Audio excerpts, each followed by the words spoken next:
Ok, Pastor Arilton, muito obrigado. Muito obrigado a você que pontualmente nos assiste agora também. Estamos a semana inteira juntos. Foi muito bom conversar com vocês nesses momentos e, melhor ainda, termos a oportunidade de nos aproximar de Deus juntos.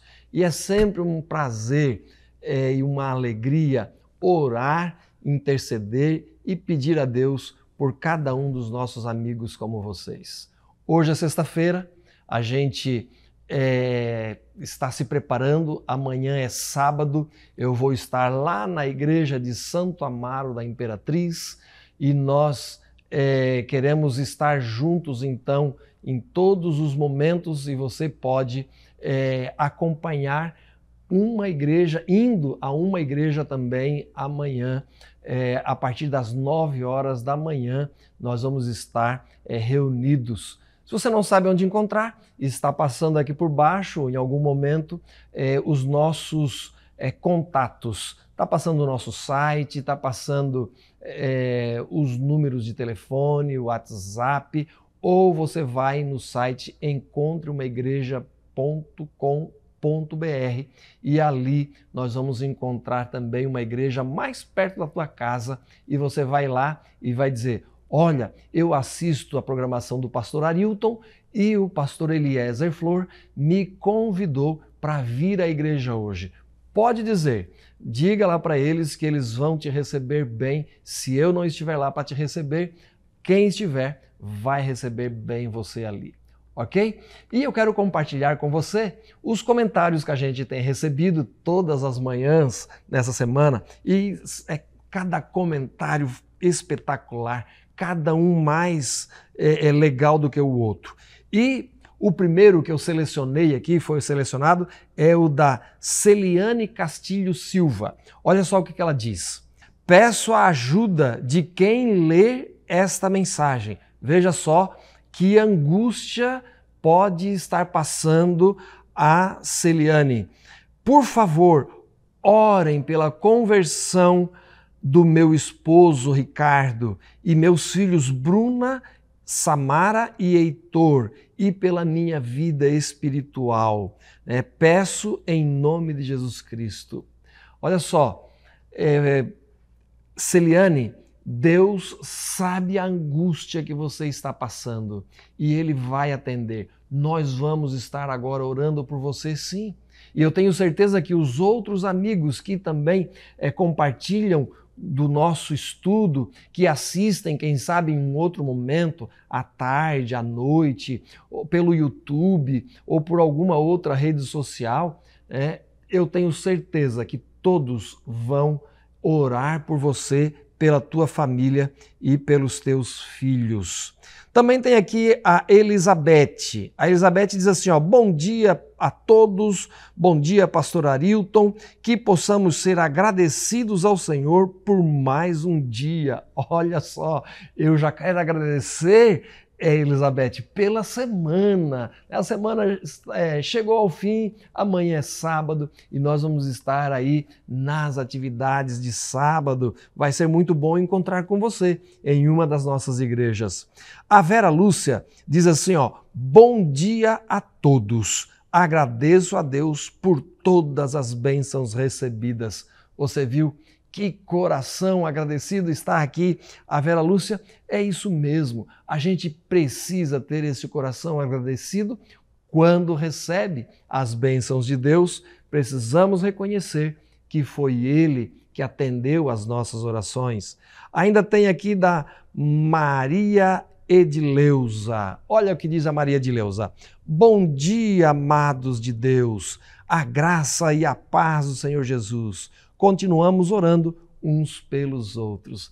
É isso aí, Maria Edileuza. Vamos orar sim. E sabe o que Deus diz lá no livro de Mateus? O próprio Jesus falou quando esteve aqui na terra. Ele disse assim, Mateus, no capítulo 7, o verso 7 e 8. Diz assim, peçam e lhes será dado. Busquem e acharão.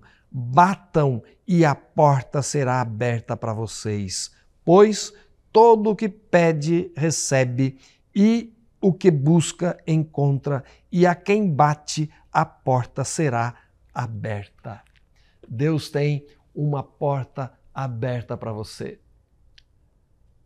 Você vai receber o convite de Cristo e atender? Ele diz: eis que estou à porta e bato. Sabe, ele tem uma porta para você entrar, mas ele está batendo na porta, porque a maçaneta dessa porta só pode ser aberta por você. Ninguém mais vai poder tomar a decisão de entrar por esta porta a não ser você mesmo. Se você não tomar essa decisão hoje, amanhã pode ser que seja tarde demais. Por isso, nessa sexta-feira, eu quero convidar você para abrir o seu coração para o Senhor Jesus entrar, fazer morada na tua vida e participar dela em todos os momentos. Não permita que nada deste mundo, nem a correria, as atividades, o trabalho, o namorado, o esposo, os filhos, não permita que nada te afaste do Senhor Jesus. Mas procure Ele, bata, e aí então interceda pelos seus familiares, interceda pelas suas coisas, interceda pelo resto, porque Ele diz: entrega o teu caminho ao Senhor, confia nele e o mais Ele fará. Foi Ele que prometeu. Quem fez a promessa é fiel. Ele vai atender as tuas súplicas e Ele vai abrir a porta para você. Você crê nisso? Que o Senhor te abençoe e te guarde e que o Senhor te dê uma boa sexta-feira e um bom final de semana. Amém? Vamos orar então. Feche os seus olhos, se ajoelhe aí onde você está, se aproxime da tela, convida quem estiver contigo aí para se ajoelhar também e vamos orar agora, entregando a nossa vida para o Senhor.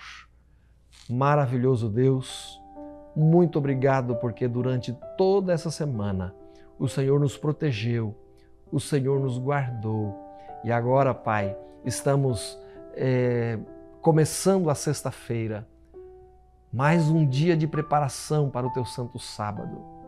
Amanhã estaremos na igreja, estaremos nas atividades e queremos que o Senhor esteja desde agora acompanhando os Teus filhos, acompanhando cada um dos que aqui estão, acompanhando esses que estão assistindo. Quem sabe em um outro momento ele parou para refletir e assistir a esta programação que está gravada, que está no YouTube. O Senhor sabe o que esse teu filho está precisando agora. Então, responda à oração dele, atenda às suas necessidades, porque eles estão batendo, eles estão procurando, eles estão ao teu lado, eles estão indo de encontro ao Senhor. Então, Pai, abra a porta para cada um de nós. Em nome de Jesus oramos. Amém. Pois bem, amigos, amigas, chegamos ao momento agora do estudo da Bíblia aqui no programa Encontro com a Vida. Estamos numa série muito especial sobre Santuário, o Caminho de Deus, e o tema de hoje, as festas da primavera. O povo de Israel celebrava 7 festas ao longo do ano. 4 delas aconteciam na primavera e 3 aconteciam no outono. Hoje vamos estudar as festas da primavera e no próximo programa as festas do outono. Mas antes de avançarmos no estudo, eu tenho um convite muito especial a te fazer. Você sabe que nós, para estarmos no SBT aqui em todo o estado de Santa Catarina, nós temos um compromisso financeiro para que esse programa continue sendo veiculado. E se você quiser nos apoiar financeiramente para manter esse programa no ar, você pode fazer a sua doação para o programa através da nossa chave Pix, que é o nosso e-mail, doi@primeirodeus.com.br. Repetindo, doi@primeirodeus.com.br. Faça o seu Pix para esta chave, faça a sua doação para o nosso programa. O valor é quanto você puder, mas toda doação ela será especial e será importante. E é graças à sua doação, o seu apoio e as suas orações que esse programa avança. E nós louvamos a Deus por milhares de pessoas estarem estudando a Bíblia através do site que nós preparamos com muito carinho, que é o site bibliamais.com.br. Inclusive você pode ser aluno nesse site, bibliamais.com.br. Acesse agora e escolha qual estudo da Bíblia você deseja fazer. Vamos hoje avançar em nossa temática do santuário. Mas antes de começarmos o estudo da Bíblia, eu quero convidar você para uma oração. Ora comigo? Nosso Pai, muito obrigado pela oportunidade que temos mais uma vez de estarmos reunidos para estudarmos a Tua Palavra. Queremos suplicar que o Teu bom e Santo Espírito esteja conosco e que Ele nos ajude a compreender as verdades que o Senhor deseja nos ensinar. Nos colocamos em Tuas bondosas mãos mais uma vez, em nome de Jesus. Amém. Muito obrigado por ter orado comigo. Então vamos avançar nas festas da primavera. Como eu disse, o povo de Israel celebrava ao longo do ano 7 festas. Estas festas comemoravam eventos importantes da história nacional, mas também eram figurativas ou tipológicas, pois apontavam para eventos futuros de maior magnitude. Ou seja, as 7 festas celebradas por Israel, elas tinham 2 olhares. Olhavam para o passado, para as ações de Deus, para os eventos da história de Israel, e olhava para o futuro, para aspectos messiânicos do plano da salvação, para a obra do Messias. Então era um olhar para o passado e um olhar para o futuro. Em cada uma destas festas, você percebe a centralidade de Cristo. Aqui está o quadro geral das festas. Na estação da primavera, os israelitas celebravam a Páscoa, a festa dos pães asmos, das primícias e do Pentecostes. No outono, eles celebravam a festa das trombetas, da expiação e dos tabernáculos. 7 festas. E cada uma dessas festas tem uma lição muito especial a nos ensinar. É claro que nós não conseguiremos cobrir em meia hora de estudo todas as 7 festas. Assim, vamos usar o programa de hoje para falar das 4 primeiras festas e no próximo programa nós vamos estudar as outras 3 festas que aconteciam na estação do outono. Combinado? Então vamos para as festas da primavera. Um detalhe que você já deve ter em mente é que as festas da primavera, as 4, apontavam para a primeira vinda de Cristo a esse mundo, para a sua encarnação, para seu ministério, para a sua morte, ressurreição e ascensão. Já as festas do outono não apontavam para a primeira vinda de Cristo, que já está no passado. Apontava para a segunda vinda de Cristo, que ainda está no futuro.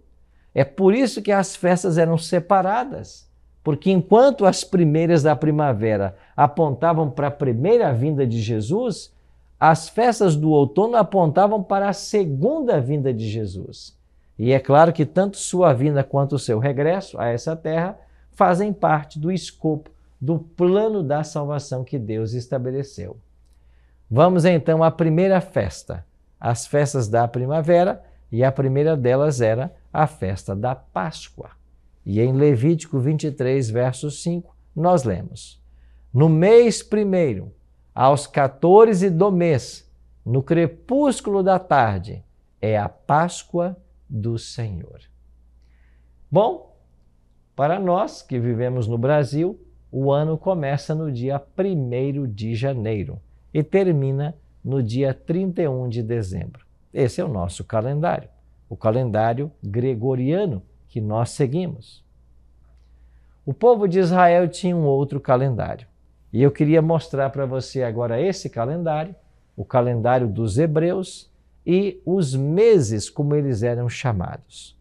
O primeiro mês do calendário hebreu era o mês de Nisan, ou também chamado de Abib. Ele recebe esses dois nomes na Bíblia. E ele corresponde aos meses de março ou abril do nosso calendário.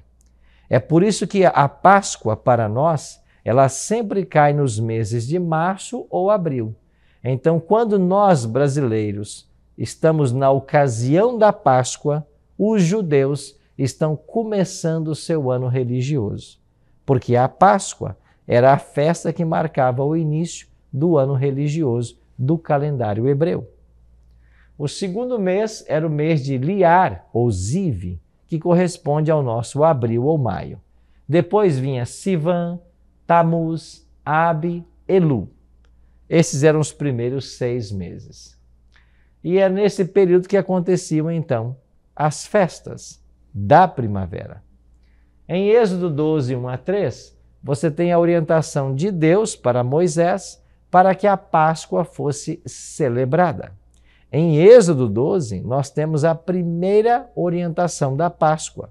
E você sabe que a primeira Páscoa ela foi celebrada no contexto da saída do povo do Egito. Está lembrado que Deus enviou Moisés e Arão, enviou 10 pragas, até que finalmente Faraó deixou o povo de Israel sair do Egito, depois de 400 anos de escravidão? Então, a primeira Páscoa foi celebrada no dia em que Israel deixou o Egito. E a partir daí, ela deveria ser celebrada todo ano, apontando para a vinda do Messias. Agora, como a Páscoa era celebrada lá em Israel? Vamos para Êxodo capítulo 12. Disse o Senhor a Moisés e a Arão na terra do Egito: Este mês vos será o principal dos meses, será o primeiro mês do ano. Falai a toda a congregação de Israel, dizendo: Aos 10 deste mês, cada um tomará para si um cordeiro, segundo a casa dos pais, um cordeiro para cada família. E o guardareis até o 14º dia deste mês. E todo o ajuntamento da congregação de Israel o imolará no crepúsculo da tarde. Em Êxodo 12, você encontra a orientação de Deus para a celebração da Páscoa. E se você esteve antenado aí na leitura do texto bíblico, você então está compreendendo que o primeiro mês, o mês da Páscoa, era o mês que inaugurava o ano religioso em Israel. Era o janeiro deles, né? E no 10º dia do primeiro mês, como eu acabei de ler, um cordeiro deveria ser separado para o sacrifício. Um cordeiro para cada família, é que o texto ensina. E esse cordeiro separado no 10º dia do primeiro mês deveria ser guardado, alimentado, até o 14º dia. E no 14º dia, ao crepúsculo da tarde, ou seja, perto do pôr do sol, o cordeiro deveria ser sacrificado. Depois Deus orientou Moisés que a carne desse cordeiro deveria ser assada e comida com pães asmos e ervas amargas. Esta é a Páscoa do Senhor. Então preste atenção em todas as orientações divinas. 10º dia do primeiro mês, separa o cordeiro. 14º dia, mata o cordeiro. E depois a carne deve ser assada e comida com pães asmos e ervas amargas. Isto era a Páscoa. O cordeiro separa no 10º dia. O cordeiro é imolado no 14º dia do mês de Nisan, ou Abib. São 2 nomes para o primeiro mês na Bíblia. A orientação continuou. Tomarão do sangue e o porão em ambas as ombreiras e na verga da porta, nas casas em que o comerem. Naquela noite comerão a carne assada no fogo, com pães asmos e ervas amargas. Preste atenção na expressão bíblica. Naquela noite comerão a carne. Isso quer dizer que se o cordeiro pascal morria no 14º dia, e ele morria ao crepúsculo da tarde, quando o dia estava caminhando para terminar, a carne era comida no dia seguinte. Porque na Bíblia, o dia começa ao pôr-se o sol. Lembra de Gênesis 1? Houve tarde e manhã o primeiro dia, tarde e manhã o segundo dia, tarde e manhã o terceiro dia. Na Bíblia, primeiro é a parte escura e depois a parte clara. Então, o dia na Bíblia, a expressão yom, dia, são 12 horas escuras e 12 horas claras. Isso nos leva à conclusão lógica de que a carne do cordeiro pascal era comida no 15º dia, uma vez que ele morria perto do pôr do sol e ainda a carne tinha que ser assada, preparada. E aí a Bíblia está dizendo, naquela noite comerão a carne assada, ou seja, já no 15º dia. Então, a saída do povo de Israel do Egito se deu por ocasião da primeira Páscoa, para ser exato, no 15º dia do primeiro mês, porque lá eles comeram a Páscoa perto da meia-noite, às pressas, e depois saíram do Egito. Voltemos aqui à tela para entendermos melhor esse assunto. No 15º dia do primeiro mês, a carne do cordeiro era comida. O sangue do cordeiro pascal morto deveria ser passado nos umbrais das portas em que a Páscoa estava sendo celebrada, nas casas onde a Páscoa era celebrada. E quando a Bíblia diz que o sangue deveria ser passado, e esta é a Páscoa do Senhor, a palavra portuguesa Páscoa foi traduzida da palavra hebraica Peshá ou Pessá. Então a palavra hebraica Pessá ou Peshá é o que nós entendemos como Páscoa. Só que esta mesma palavra hebraica é traduzida para o inglês como Páscoa. Em inglês, Passover. E o que é Passover em inglês? É a junção de duas palavras. Pass, passar, over, sobre. Na realidade, o significado etimológico da palavra pessá em hebraico é esse mesmo, passar sobre. Então, Páscoa significa passar sobre. Lembra que Deus orientou que eles pegassem o sangue do cordeiro e passassem nos umbrais das portas? Por quê? Porque naquela noite, o anjo da morte passeou por toda a terra do Egito. E na casa que o anjo da morte chegava, via ali o sangue no umbral da porta, ele passava sobre. Isto é Páscoa. O primogênito, na casa onde o sangue estava no umbral da porta, não morria, porque o anjo da morte não entrava na casa. Ele passava sobre, ele passava por cima daquela casa e ia para a próxima. E quando ele chegava numa casa onde não havia o sangue na porta, ele entrava e matava o primogênito. Foi assim que morreu o primogênito de Faraó, porque não havia o sangue nos umbrais das portas. Você quer uma lição mais objetiva de salvação? Você quer uma visão mais clara de como nós somos salvos da morte pelo sangue derramado? Era isto que o povo celebrava.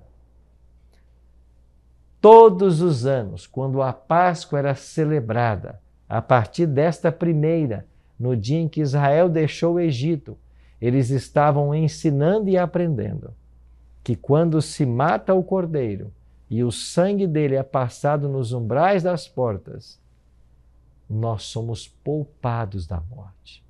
O anjo da morte passa sobre. Passover. Páscoa. Não é maravilhoso isso? Aí eu te pergunto, o que é que tem a ver Páscoa bíblica com coelhos e ovos de chocolates da atualidade? Nada. Nada. E esses entretenimentos atuais buscam desvirtuar o ensino da Bíblia e levar as pessoas a esquecer o sacrifício de Jesus. Daqui a pouquinho vamos ter mais uma Páscoa. No mês que vem será a Semana Santa, né? A Semana da Páscoa. E eu já quero convidar você para visitar uma igreja adventista, porque em todas elas nós vamos ter a celebração da Semana Santa. E nessa celebração da Semana Santa, nós vamos estudar justamente isso. Como que Jesus é o verdadeiro Cordeiro Pascal e como que ele nos salva. Avancemos. A Páscoa aponta para o passado e aponta também para o futuro. Aponta para o passado, quando o povo de Israel celebrava a Páscoa, eles entendiam e relembravam o livramento do cativeiro do Egito. Mas aponta também para o futuro, quando o Messias viria morrer como Cordeiro Pascal. Agora olha comigo essa tela, esse slide, para você entender como Cristo cumpre toda a tipologia do santuário e das festas.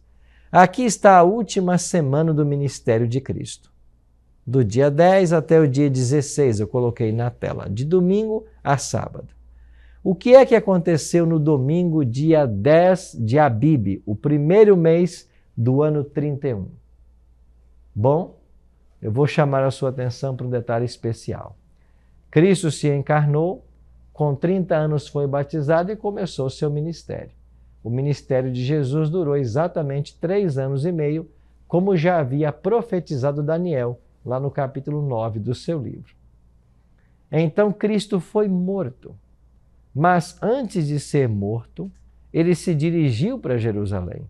E você vai se lembrar de um episódio muito conhecido, chamado nos Evangelhos de a entrada triunfal de Jesus em Jerusalém. Quando Jesus entrou em Jerusalém, montado num jumentinho, todas as multidões começaram a colocar suas vestes no caminho e folhas de palmeira e começaram a cantar: Hosanas ao que vem em nome do Senhor. Bendito o que vem em nome do Senhor. E eles esperavam que esse Jesus, que agora estava entrando em Jerusalém, montado num jumentinho, fosse o próximo rei, que tirasse os romanos do poder e colocasse os judeus, mais uma vez, no poder, como cabeça. Sabe que dia foi este? Era um dia de domingo. É por isso que talvez os católicos até hoje celebram Domingo de Ramos, porque foi num domingo que Jesus entrou montado num jumentinho na cidade de Jerusalém. Esse domingo em que Jesus entra em Jerusalém era exatamente o dia 10 do primeiro mês, o mês de Abib. Era o dia onde, segundo a lei de Moisés, o cordeiro deveria ser separado para o sacrifício. Agora, olha a beleza do ensinamento bíblico. Quando Jesus entrou montado em um jumentinho em Jerusalém, as multidões começaram a aclamá-lo, pretendiam coroá-lo rei, mas de repente Jesus desaparece. Por que ele desapareceu?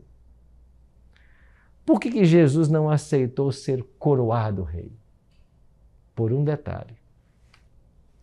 Como Cordeiro de Deus, aquele era o 10º dia e ele precisava se colocar à parte, ser separado para ser sacrificado. Então Cristo cumpriu toda a tipologia das festas. E no dia 10, como prescrevia a lei que o cordeiro deveria ser separado, ele também se separou naquele domingo ao entrar em Jerusalém, não aceitando ser coroado rei, mas se colocando à parte como sacrifício, como Cordeiro de Deus que em breve seria sacrificado. Agora olhe comigo para esta tela. Se o domingo foi dia 10 de Abib, segunda foi 11, terça foi 12, quarta foi 13 e quinta foi 14. Era na quinta-feira, dia 14, que o Cordeiro Pascal deveria morrer. E Cristo, sabendo disso, ele deu uma orientação muito clara para os seus discípulos. Jesus disse assim: vocês vão sair agora e vocês vão encontrar um homem. Digam para esse homem que o Senhor vai precisar da sua casa. E ele vai mostrar para vocês um local. E lá vocês vão preparar a Páscoa. Os discípulos saíram, encontraram um homem como Jesus havia falado, disseram para ele que o mestre precisava de um local para celebrar a Páscoa, e esse homem, que a Bíblia não fala seu nome, vai emprestar o cenáculo. Então, quando nós lemos na Bíblia as cenas de João, capítulo 13, aonde Jesus está num cenáculo com os 12 apóstolos, celebrando ali a ceia, celebrando a Páscoa, é ali que Jesus vai instituir a ceia do Senhor. A ceia, a cerimônia da comunhão, a Santa Ceia. Será ali no cenáculo que Jesus fará essa transição de cerimônias. Você está acompanhando? Na quinta-feira, Jesus mandou que os discípulos preparassem a Páscoa, pedissem uma casa emprestada. O homem emprestou. E o que fizeram os discípulos? Pegaram o cordeiro pascal, que havia sido separado no dia 10, imolaram o cordeiro na hora solicitada, crepúsculo da tarde, assaram o cordeiro e prepararam também pães asmos e ervas amargas. Quando Jesus se reúne com os discípulos, já é noite de quinta. Logo já era o dia 16, ou melhor, já era o dia 15, né? Segundo o calendário. Porque o dia 14 foi na quinta de dia. Quando deu o pôr do sol, biblicamente, começou o dia 15. E quando Jesus está agora para comer a Páscoa com os discípulos no cenáculo, noite de quinta, que biblicamente já era dia 15, Jesus diz assim para os apóstolos: há muito desejei comer convosco esta Páscoa. E por que Cristo disse isso? Porque se tratava da última Páscoa. Ali sobre a mesa estava o cordeiro morto e, em frente dele, o cordeiro vivo. Aquele animal que por séculos havia sido sacrificado na Páscoa apontava para o Messias. Ele era um antítipo, ou seja, aquele que vem antes do tipo. E Jesus agora é o tipo.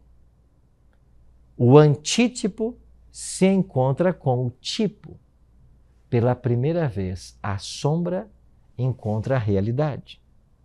E enquanto Jesus está ali com os apóstolos, ele vai fazer a transição das economias de salvação.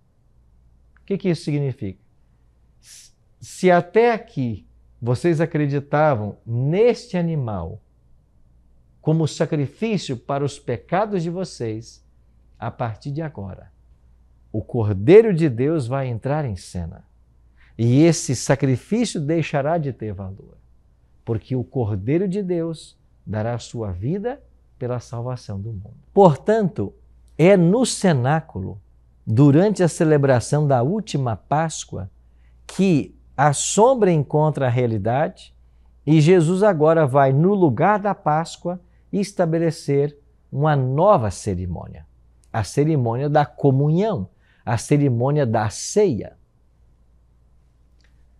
Pastor, como que é isto? Bom, eu disse para vocês de que na Páscoa você tinha o cordeiro pascal, pães asmos e ervas amargas.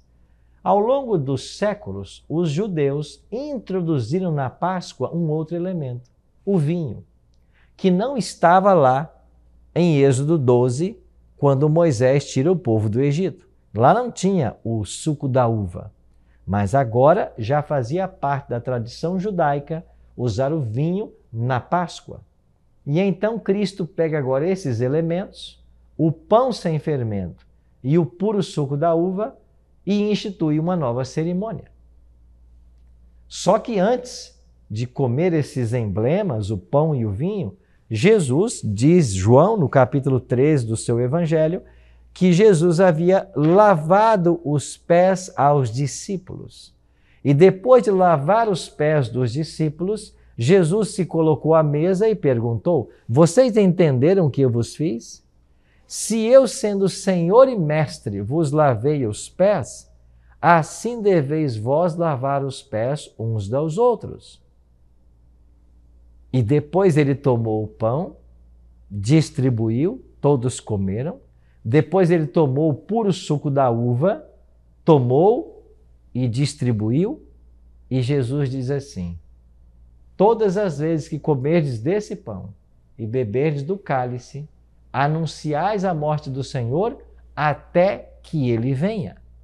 Então Cristo cumpre a Páscoa e todo o seu simbolismo como Cordeiro de Deus e institui agora uma nova cerimônia, a cerimônia da ceia, ou Santa Ceia, ou cerimônia da comunhão, como você queira chamar. Mas a cerimônia da ceia, ela tem 3 elementos básicos. Todos nós lavamos os pés uns dos outros, todos nós comemos do pão e todos nós tomamos do vinho, que é o puro suco da uva, porque a bebida alcoólica a Bíblia condena. Você entendeu como que o crente, como que o cristão, como que a pessoa que quer seguir a Bíblia deve celebrar então a ceia? Tem que haver lava-pés, tem que haver o pão para todos e tem que haver o vinho para todos, o puro suco da uva. Então Cristo cumpre a Páscoa e institui uma nova cerimônia. Cerimônia esta que deveria ser celebrada até que ele voltasse. E todas as vezes que a gente celebra a cerimônia da comunhão, nós temos que anunciar a morte do Senhor até que ele venha. Esse é o objetivo desse novo rito que Jesus estabeleceu para a igreja cristã. Isso nos leva à seguinte conclusão: cristão não mais celebra a Páscoa. A Páscoa quem celebrava era o povo judeu, que apontava para a morte de Cristo. Mas o cristão não mais celebra a Páscoa. O que a gente tem que fazer é aproveitar a época da Páscoa para pregar sobre o sacrifício de Cristo e ensinar às pessoas o verdadeiro sentido da Páscoa. Mas nós não celebramos Páscoa porque nós não matamos cordeiro, não comemos o cordeiro pascal com ervas amargas e pães asmos. A gente não faz mais isso. A gente celebra agora a ceia do Senhor. Na sexta-feira, dia 15, às 9 da manhã, Jesus foi crucificado. Às 3 da tarde, ele morreu. É por isso que o apóstolo Paulo diz: lançai fora o velho fermento, para que sejais nova massa, como sois de fato sem fermento. Pois também Cristo, nosso Cordeiro Pascal, foi imolado. Cristo é o nosso Cordeiro Pascal. Então aqui está a tipologia da festa da Páscoa, a primeira celebrada em Israel. É a libertação do cativeiro do Egito, passado. Libertação do cativeiro do pecado, futuro. Substituída pela ceia do Senhor. Então esta primeira festa, ela se cumpre exemplarmente na pessoa de Jesus. E ela aponta para o passado, para o futuro, e ela nos ensina que é através de Cristo que nós podemos ter vida eterna. Você entendeu o verdadeiro sentido da Páscoa? Entendeu agora porque Cristo é o nosso Cordeiro Pascal? Entendeu o quanto Ele ama você? E entendeu que o Evangelho em símbolos apontava para o Messias? Querido amigo, querida amiga, quão maravilhoso é pensar no amor de Cristo que deu sua vida no Calvário para salvar a todos nós. Que este amor inunde hoje o nosso coração e que, em resposta, nós entreguemos completamente a nossa vida em suas mãos. Se esse é o seu desejo agora, eu queria orar com você, fazendo essa entrega. Pai, muito obrigado por compreendermos pela Tua palavra o quanto o Senhor nos ama. Obrigado por Teu grande amor que o levou ao Calvário. Obrigado pelo sangue que foi derramado em nosso favor. Nós queremos hoje Te aceitar como nosso Salvador e Senhor e sermos preparados para a Tua volta. Oramos em nome de Jesus. Amém.